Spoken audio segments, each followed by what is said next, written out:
We're often asked by sellers, prospective sellers in particular, hey, when's the best time to put my home on the market? And it's a really, really interesting thing that we've studied over time because dating back maybe 20, 30 years in our marketplace, there was absolute seasonality to our market, meaning that we pretty much were a spring to fall, maybe even mostly in the summertime marketplace, and in the winter, it was quiet here. But move things forward to 2019, and I tell you what, we pretty much have a well-rounded market.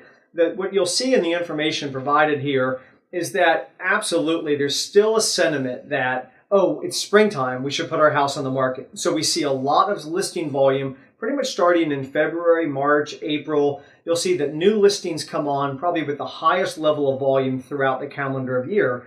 And then sort of married to that, maybe lagging by about a month or so, you'll see that perhaps the peak, if you will, but be careful about that, but the kind of the peak of selling volume is going to be in that maybe March, April, May, leading into June.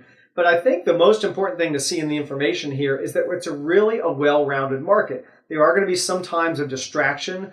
Ironically, things like tournaments or annual holidays and times of peak vacation where people are simply distracted, meaning sellers are distracted, agents are distracted, and frankly, even buyer prospects out of area might not be the ideal time to be looking at real estate. Those are times where we might see things quiet down a little bit, but generally speaking, it's a well-rounded market. So at the end of the day, we look at it because listings are always individualized to the seller and their motivation and what's happening in their life and their transition and why they need to sell. The best time to put your house on the market is when it and you are ready, and we take that property to market and see if we can find a buyer right away.